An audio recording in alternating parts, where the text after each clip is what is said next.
muy bien, muy bien. Este periodo de pandemia me ha permitido escribir mucho, finalizar una nueva traducción de la Biblia que estamos acabando, organizar los programas en Jerusalén y en el Mediterráneo, o sea que ha sido muy productivo, muy productivo. Y esta Semana Santa ha sido extraordinaria porque por la mañana estoy en Argentina, por la tarde estoy en México, por la noche estoy en Los Ángeles, pues ha sido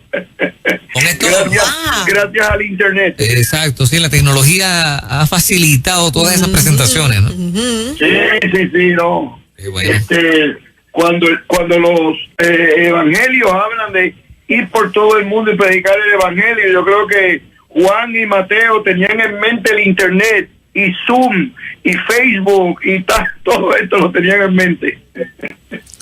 Samuel, bendiciones. Juan Carlos te saluda por acá.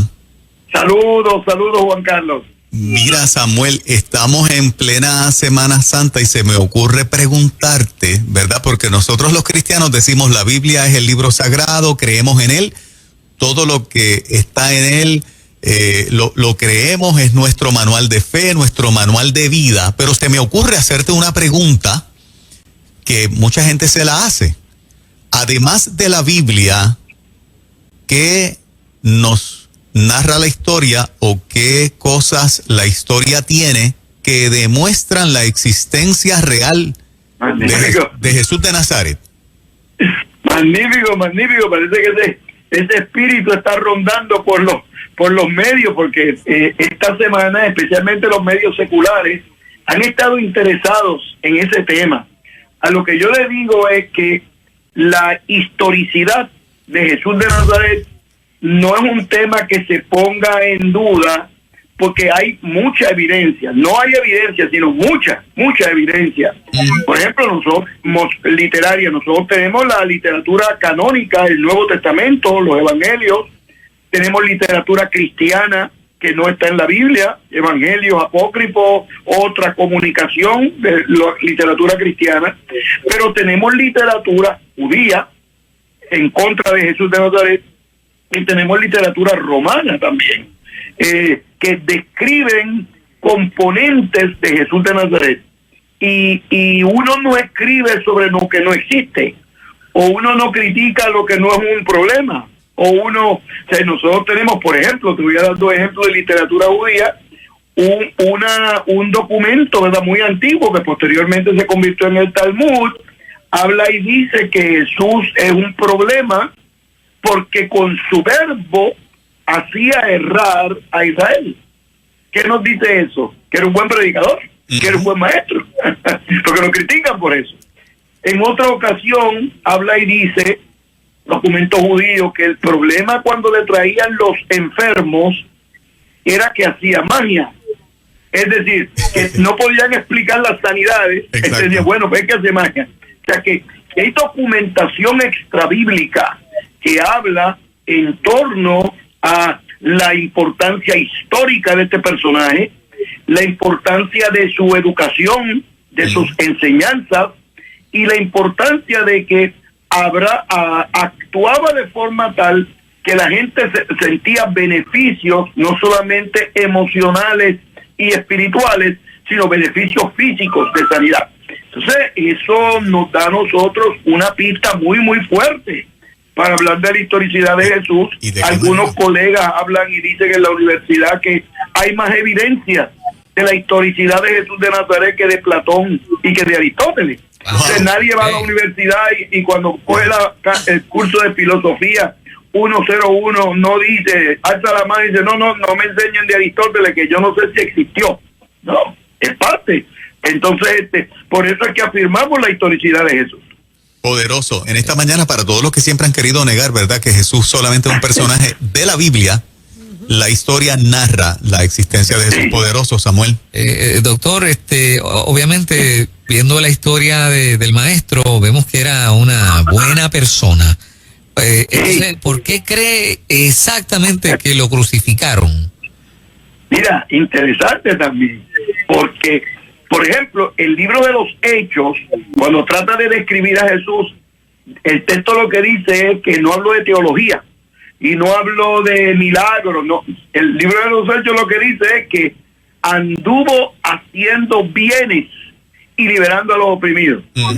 Es decir, que lo que se destacaba de Jesús era su bondad. Inclusive sus enemigos, sus adversarios, se reaccionaban y decían, el problema con este es que no nos habla como los escribas y los fariseos. ¿Recuerdan? Nos habla como quien tiene autoridad. Inclusive líderes de la sinagoga llegaban y decían, Rabí, sabemos que has venido de Dios como maestro porque nadie puede hacer las cosas que tú haces. Es decir, había un reconocimiento público de su bondad. Sin embargo, lo crucifican por una razón existencial. Los líderes judíos se sintieron amenazados porque Jesús de Nazaret no seguía su estilo de enseñanza y de doctrina. Recuerda que se distanció de los escribas y de los fariseos. Y los líderes políticos se sintieron asustados y amedrentados porque Jesús tenía poder de convocación. La gente lo escuchaba y la gente lo seguía. Eso puso nervioso tanto el lado político como el lado religioso. Entonces, cuando se unen componentes religiosos con componentes políticos, especialmente en una componenda, una confabulación como tuvieron con Jesús de Nazaret, eso es una mezcla explosiva. Entonces, lo mataron por el carril judío porque no tenía la teología ortodoxa y por el carril político porque los romanos se sintieron amenazados con el poder de convocación y el respeto que tenía en la comunidad. Wow, qué interesante eso. Interesante por demás, ¿verdad? Sí, porque para los que dicen, Jesús nunca habló de política, no hay que meterse en política. Qué interesante. Si eso fue cierto, quien termina provocando la crucifixión fue el sistema político y el sistema religioso. Exactamente. No, y no solamente eso, sino que Jesús no pertenecía a ningún partido político, pero era un profeta. Y al ser profeta desafiaba la estructura. Entonces, si los judíos, la pena de muerte se ejecutaba en el ambiente judío apedreándolo, como pasó con Esteban. Pero la pena de muerte por el carril romano era la crucifixión o el empalamiento anteriormente. Pero en este caso fue la crucifixión.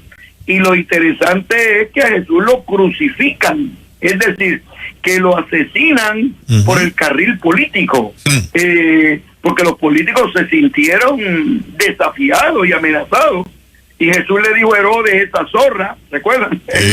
Que yo sospecho que no le debe haber caído muy bien a Herodes, ¿verdad?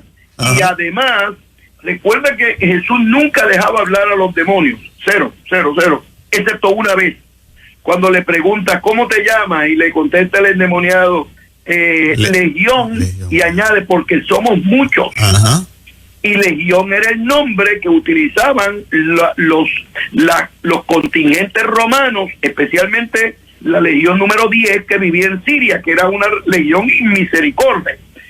Con esa narración, Jesús de Nazaret y los evangelistas estaban diciendo que los ejércitos romanos estaban endemoniados, que tampoco debe haberle caído muy bien a Herodes y a Pilatos. Wow, mira eso. Excelente, bueno. Interesante por demás. Oiga, doctor, ¿y cómo entró Jesús a Jerusalén en la semana final? ¿Qué enseñanzas usted nos puede decir que se desprenden de esa entrada? Mira,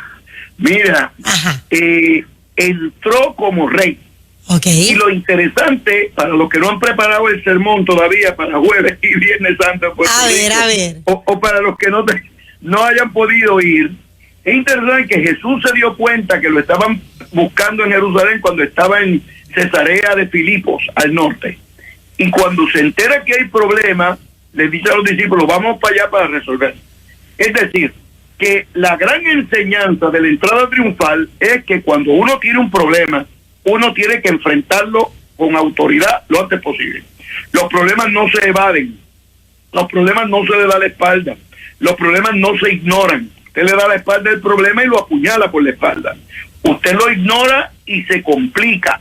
Usted huye del problema y el problema se le va detrás. Entonces, cuando Jesús se entera, va al problema. Entonces, uno puede entrar a un problema desde el suelo, Pero si uno está en el piso, el problema se ve muy grande, muy alto. Uno puede enfrentar el problema de pie, como David y Goliat. Y cuando uno se pone de pie, el problema es del tamaño de uno. O tercero, hacer como Jesús, uno enfrentar el problema montado en un pollino. Y cuando uno está montado en un pollino, el problema está más bajito que nosotros. O sea que la enseñanza está en que uno debe enfrentar el problema cuando llega. Segundo, lo debe enfrentar con autoridad.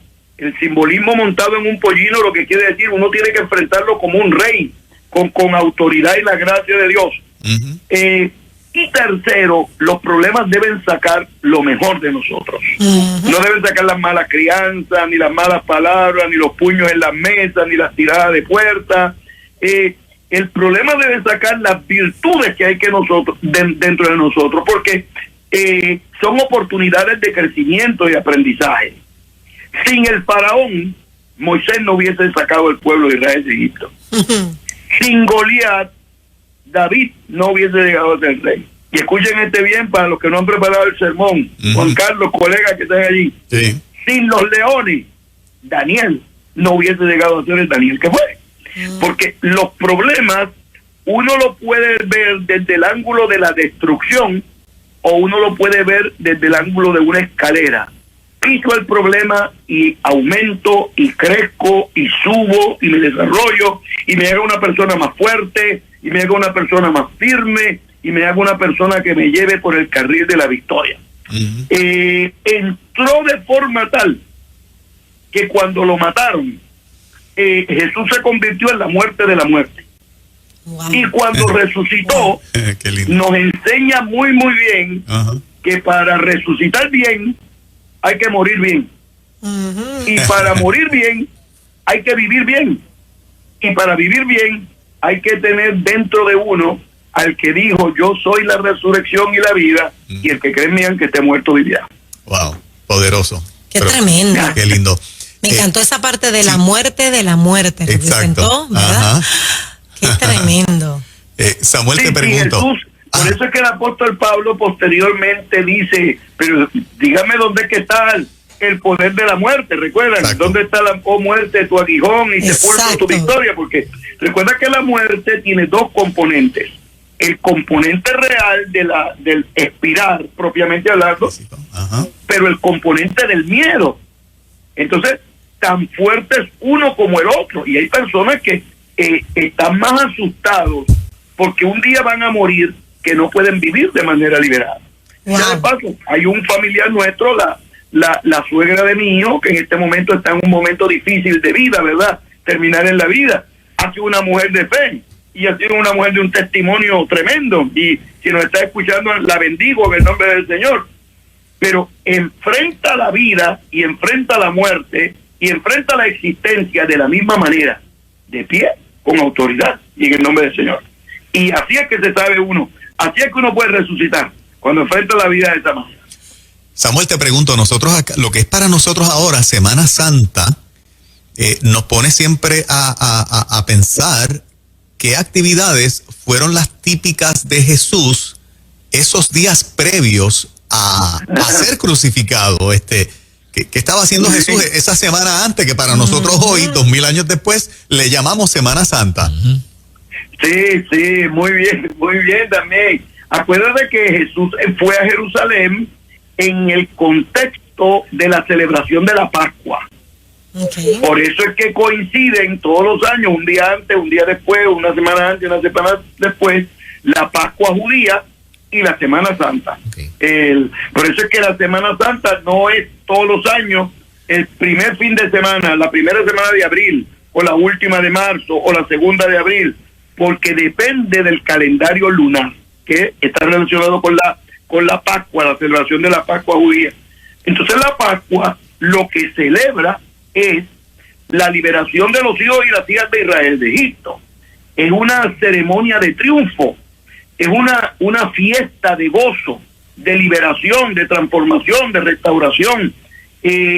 Los teólogos judíos, cuando hablan de la Pascua, nosotros enfatizamos la liberación, la salida de Egipto, que es importantísima, no te tengo que decir eso, pero para los teólogos judíos, la Pascua contiene el elemento de un Dios que cumple las promesas. Recuerda que el Dios llamó a Abraham desde Ur y le dijo, sal de tu tierra para la tierra que te voy a mostrar. O sea, hay una tierra prometida, hay una tierra, un lugar que prometió Dios, y la liberación de Egipto es el cumplimiento de esa promesa. Entonces, el elemento teológico, desde la perspectiva teológica, desde la perspectiva teológica, el Dios que cumple sus promesas es posiblemente lo que estaba detrás de la mente de Jesús cuando va a celebrar la Pascua. Esta semana final celebra con los discípulos, va al templo, hace sus ofrendas, tiene la cena pascual, recuerden, el aposento alto, cumplió con todas las ceremonias, pero aprovecha, según el texto bíblico, toda la semana la pasó en las escalinatas del templo enseñando. O sea, en todo ese ambiente, en todo ese contexto, va el Señor afirmando el valor de la fe y sobre todo afirmando el Dios que cumple sus promesas. Entonces, recuerda que no solamente promesa cumplida en la tierra prometida para los israelitas, sino con él, Jesús de Nazaret, es el cumplimiento de las promesas antiguas de los profetas, especialmente de Isaías. Él se convierte en el ungido de Dios, en el Emanuel, en el admirable consejero, Dios fuerte, Padre eterno, en el príncipe de paz, y enfrenta la última semana con esa comprensión y esa convicción teológica. Doctor, pudiéramos decir que esa escena del Getsemaní, el dolor de la crucifixión comenzó desde allí, o cómo pudiera describir esa experiencia. Buena pregunta. Están que cortan hoy ustedes. Dios mío.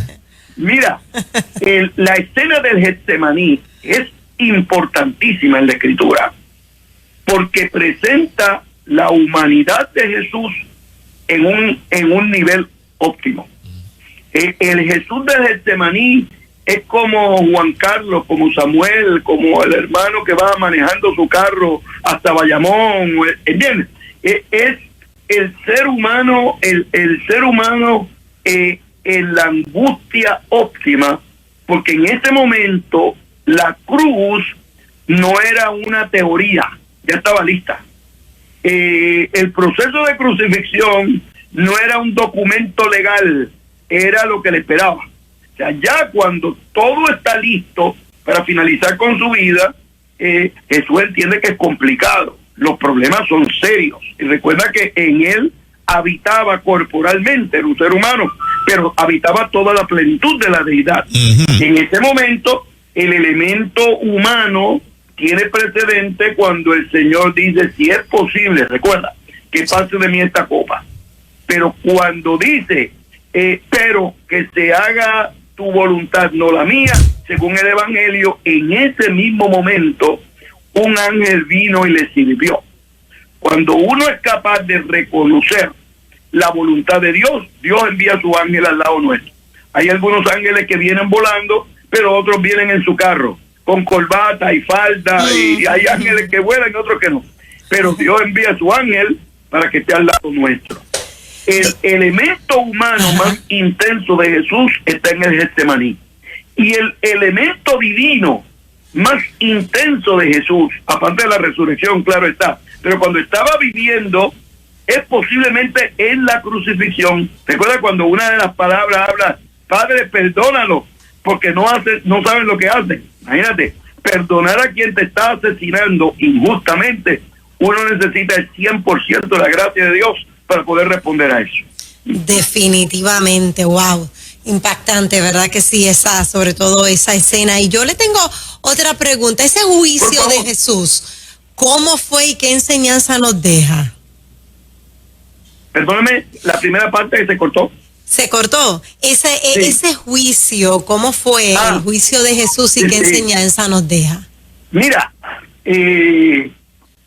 mis colegas abogados de la universidad en Jerusalén han llegado a la conclusión que lo que pasó con Jesús de Nazaret no fue un juicio justo. El día de hoy, eso que pasó, eso se conocería como un linchamiento. Lo lincharon. Porque recuerda que cuando llegaron al Getsemaní a apresarlo, ¿dónde está Jesús de Nazaret? Ya tenían la sentencia de muerte en la mano. Entonces, cuando empieza el juicio por el carril judío, dos testigos se contradijeron. Según la ley judía, ahí mismito se debía caer el caso. Luego, por el carril romano, no se podía hacer juicios de noche. Inclusive, Pilato no encontró causa alguna en contra de él. Sin embargo, lo crucificaron, porque la irracionalidad y el temor a una palabra liberadora, el miedo a un ministerio transformador como el de Jesús de Nazaret, fue mayor que mantener las estructuras y mantener la ley.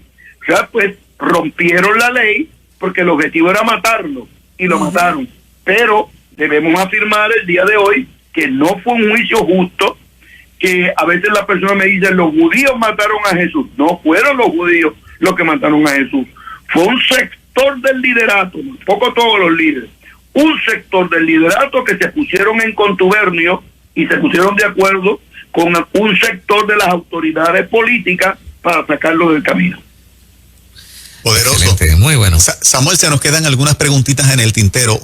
Hoy estamos amolados y la información que tú nos provees es extraordinaria. ¿Verdad? Qué bueno tener un maestro que sabe mucha Biblia. Definitivamente, y que nos instruye, porque siempre se habla del juicio, pero realmente no hubo. Fue planificado. Un linchamiento. Sí, fue un linchamiento. Wow. Samuel, yo quiero ser tu amigo. Ay, sí, que mucho se aprende. Gloria a Dios, ya lo eres. Mira, Samuel, durante el día... Déjame añadir un elemento teológico general. Claro. Y es que qué buena enseñanza nos da Jesús, cómo enfrentar los momentos finales de la vida. Mira, los momentos finales de la vida, uno no los enfrenta desde la perspectiva derrotada. En el momento final de vida, que para que me escuchen todos en Puerto Rico, la audiencia de Nueva Vida es altísima, que cuando uno llega al umbral de la esperanza y de la vida eterna, uno debe recordar lo que le pasó bien a uno y todo lo que yo, pero claro, el elemento más importante es lo que nos espera, es la vida eterna, es el elemento del porvenir. Según el libro de Apocalipsis, allá no va a haber llanto, ni tristeza, ni dolor. Pues, entonces añade el texto bíblico muy sabiamente, y añade el texto bíblico y dice, porque las primeras cosas pasaron. Interesante esto, ¿eh? O sea, las lágrimas, los problemas culminan y uno va a tener una vida nueva. Según el libro de Apocalipsis, lo que le espera a los cristianos no son los juicios ni la destrucción. Yo sé que siempre hablamos de Apocalipsis, de juicio y del 666 y del fuego y todo, pero la verdad de Dios es que el tema fundamental del Apocalipsis es la esperanza para el pueblo de Dios. La última palabra de Dios para la sociedad puertorriqueña no es una palabra de juicio y de dolor, es una palabra que dice lo que nos espera a los creyentes son cielos nuevos y tierra nueva. Y en esos cielos nuevos hay un mar de cristal, que nadie se ahoga en ese mar de cristal. Y hay unas calles de oro, y esas calles de oro no se vende droga, no hay coronavirus, no hay dificultades, y en efecto, porque todo pasó en el nombre del Señor. Ajá, poderoso. Qué lindo. Me acordó Samuel un corito que cantaba de niña: yo no quiero luto, yo no quiero llantos cuando yo me muera, porque mi esperanza y toda mi fe es que con mi Cristo me levantaré. Ahí. Así que ahí está. Muchas gracias, Samuel. Yo crecí con ese corito también, ¿oíste? ¿Verdad que sí? Tremendo corito. Y ella insiste que tiene 30 años, Samuel. Se delató. No, yo lo aprendí porque Samuel lo cantaba y yo veía las grabaciones. Samuel, millón de gracias. Un abrazo. Bendiciones. Un abrazo fuerte y siempre mi placer estar con ustedes. Gracias. Qué bueno. Bueno, en breve, amén, bendiciones. En breve vamos con el reto de los teólogos. Hoy tenemos un contenido, pero sí, buenísimo. Qué bueno. Así es que eso es lo próximo en minutos. Nadie se vaya.